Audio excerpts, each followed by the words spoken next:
पण बचपू एक प्रश्न विचारू तुम्हाला मी. तुमच्याबद्दल एरवी सगळ्यांच्या मनात एक आत्मीयता आहे. पण एका मुद्द्याबद्दल तुमच्याबद्दल नकारात्मक बोललं जातं. तुम्हाला ती बोच आहे का? की तुम्ही गुवाहाटीला गेलात, ही तुमची चूक वाटते का कधी तुम्हाला? खरं तर नाही झाले पाहिजे होतं. माझी मानसिकता पण नव्हती. आमचा सवंगडी राजकुमार पहिले चालला गेला. नंतर फोन आले शिंदे साहेबाचं वगैरे. त्यांनी सगळं सांगितलं का अरे आपलं सरकार आता बनलं आणि मी मुख्यमंत्री झालं तर मग दिव्यांग मंत्रालय होईल. तुझी किती वर्षाची मागणी पूर्ण होणार. मी त्या ह्याच्यात आलो आहे. म्हणजे खरं तर मला ती वाटलं का ठीक आहे आपलं नाव बदनाम होईल. हं. पण मंत्रालय तर भेटन ना. आणि ते मिळवलं तुम्ही. ते मिळलं. त्याच्यानं ते ते मिळालं मंत्रालय याची चर्चा होत नाही खरं तर. हं. पण मी गुवाहाटी गेलो याची चर्चा होते. पण गुवाहाटी मागचा आमचा प्रवास एका मंत्रालयापर्यंत जात असेल तर आमच्या बदला मिळेल काय चाटाचं? क्या काय बात है. करायचं? काय बोललाय तुम्ही. पण आज ही लढाई सुरू आहे तुमची. हा सत्ताधारी हे ते. तुमच्या दोघांशी चांगले संबंध आहेत. देवेंद्र फडणवीस तुमचे चांगले मित्र आहेत. हां. आणि एकनाथ शिंदे साहेब पण तुमचे खूप चांगले हे आहेत. तुमचं नातं आहे. आता ही जी न्यायाची लढाई तुम्ही लढताय, ह्या दोघांमुळे ही सोपी झाली आहे? तुमच्यासाठी सोपी वाटते आहे? कसं आहे राजकीय भावना ठेवल्या नाही तर सोपी आहे. राजकीय भावना ठेवून जर मी केलं किंवा त्यांनी केलं तर ते कठीणच आहे.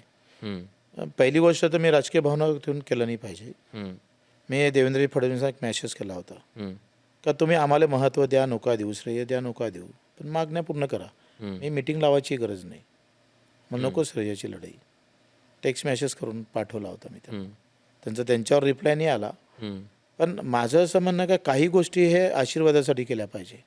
आणि दिव्यांगाची लढाई आम्ही आशीर्वादासाठी करतो, राजकारणासाठी करत नाही आणि कधी करणार पण नाही. कारण सगळ्याच गोष्टी राजकारणासाठी करत बसलो तर आशीर्वादासाठी काही गोष्टी ठेवावं लागेल ना. जे विचार देईल. तुमचं नातं कसं आहे बरं? देवेंद्रजींसोबत तुमचं नातं कसं आहे? चांगलं आहे म्हणजे काही मला तर माझं कोणासोबत मैत्री आहे. मला माहिती आहे तुमची मैत्री आहे चांगली. हां, तर पण ते काही फार मी व्यक्तिगत कधी आपण मागत नाही. शिंदे साहेबाला आता मला तेव्हा आग्रह करता आला असतं. राज्यमंत्री होतो मी, मला किमान राज्यमंत्री तरी करा. उलट माझ्या पाळण्यामध्ये देवेंद्रीचा तेवढाच हात आहे. ते बिलकुल ताकदीनं भिडले होते मला पळायला. ठीक आहे.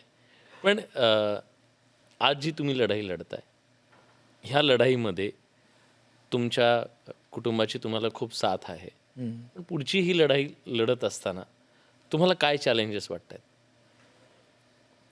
थोडा एक काय आहे आता तुम्ही सांगा मी जर ही रायगडचं आंदोलन जातीसाठी केलं असतं तर मला वाटतं खूप लोक आले असते तुमच्या लोकही भरपूर आले असते. टीव्हीवर पण खूप झळकलं तुम्ही असतं. आजच्या मीटिंग लाईव्ह राहिली असती. हां, लाईव्ह राहील. लाईव्ह म्हणजे आता काय होतं काय हां, मग कोण आतमध्ये गेलं, कोण म्हणजे हा जो भाग आहे म्हणजे हा खूप महत्त्वाचा आहे. एका आंदोलनाला त्याला प्रसिद्धी किंवा त्याची माहिती प्रसिद्धी म्हटलं लोकांपर्यंत जाण्यासाठी ताकद बळ देतं. काय होतं हे जसं म्हणतं ना पाण्याचा उष्णता होतं मग त्याचं काय म्हणतं बरं हे होतं हवेत रूपांतर होतं मग ते काही पाणी पडतं. हा जो क्रम आहे ना हा आंदोलनाचा असाच क्रम असतं का मी कशासाठी लढतो हे लोकांपर्यंत गेलं पाहिजे आणि माझी मागणी काय आहे ते लोकांपर्यंत जर गेली नाही तर त्या आंदोलनाला धार येत नाही. आम्ही किती काही जोरानं भांडलो पण मीडिया म्हणा किंवा न्यूजपेपर म्हणा किंवा ते लोकांपर्यंत नेण्यास आम्ही अपयशी ठरलो तर आमच्या आंदोलनाची संख्याबळ ठरत नाही किंवा त्याची ताकद, त्याचा इम्पॅक्ट जो सरकारवर दबाव निर्माण हे आता आम्हाला फोन करून सांगावं लागलं की बाबा आमची उद्या मीटिंग आहे थोडं दाखवा तुमच्या मीटिंगला त्याला. म्हणजे ही जे दुर्दैवी गोष्ट आहे प्रसारमाध्यम म्हणा समाजमन म्हणा समाजमनही आम्ही पाहतो का कसं आहे आंदोलनातून आम्ही फक्त मागण्या पूर्ण करत नाही आम्ही सन्मान देतो आहे. त्याचं वेगळं अस्तित्व निर्माण करता येते दिव्यांगाचं की हां ये लढने वाला है ये लढने वाला है और इसको तुम ऐसे ऐसे मत देखो. याचा अधिकार आहे तो. याचा अधिकार आहे आणि याचं अस्तित्व मजबूत करतो आहे. म्हणजे आमच्या दिव्यांगाच्या आंदोलनामुळे तुम्हाला असं वाटतं 6,000 रुपये महिना भेटन एवढंच थोडं बळ भेटलं. विचारा दिव्यांगाला का बच्चू कडूच्या आंदोलनाला दिव्यांगाला काय बळ भेटलं हे विचारा. नक्की विचारेन. पण मला आज ही मुलाखत संपवताना एक सांगायचं आहे. तुमच्यासारखे कितीतरी असे तरुण असतील, म्हणजे त्याच्यापैकी मी पण होतो कधी काळी समजा, की आपल्याला काहीतरी करायचं आहे.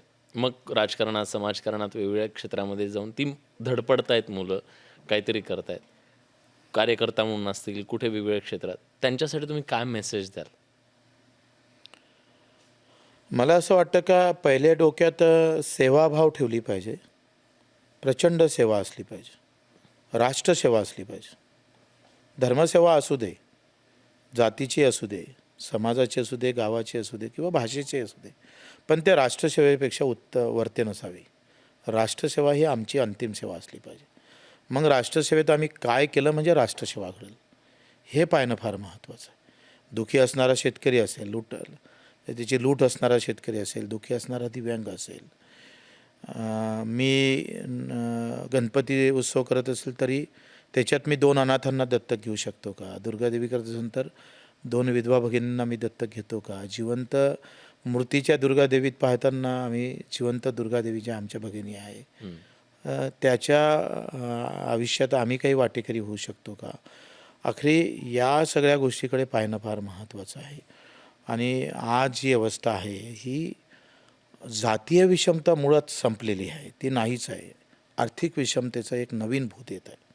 ती आर्थिक विषमता म्हणजे काल जे डिलिव्हरीत पुण्यातली ही आर्थिक विषमतेचं कारण आहे.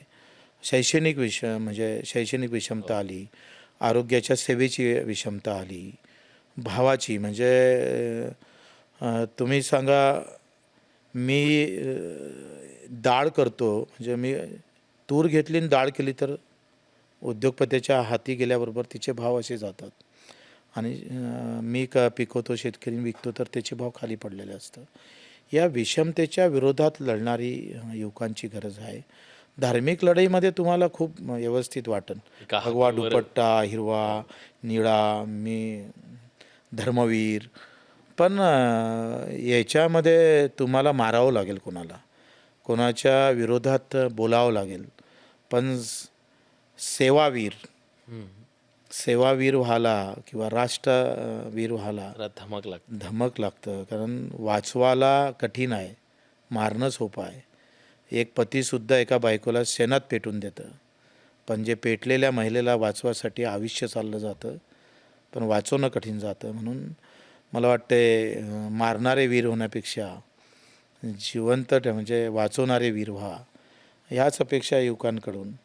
जे आम्ही ते म्हणत असतो, माझा कार्यक्रम मोदीजीनं राबवला, त्यांनी घेतला. मी 20 वर्षा अगोदर हर घर तिरंगा, मस्जिदीवर तिरंगा, मंदिरावर तिरंगा, बुद्धदेवावर तिरंगा फडकवला होता. मस्जिदीवर तिरंगा फडकवला मी. माझं अभियान होतं ते, जशी मनवता ईद दिवाळी त्यापेक्षाही चांगली करा 15 ऑगस्ट आणि 26 जानेवारी. तर या अँगलनं मला वाटते करत राहिलं तर याच्यात खूप समाधान आहे. पद इथं दुय्यम आहे, पण जो सन्मान भेटतो ना लोकांचा हा प्रथम आहे. आता पदासाठी लढायचं असन, करायचं असन तर मग अनेक झेंडे घेऊन लढता येतं, पण सन्मानासाठी मात्र सेवा घेऊनच लढावं लागेल. क्या बात आहे.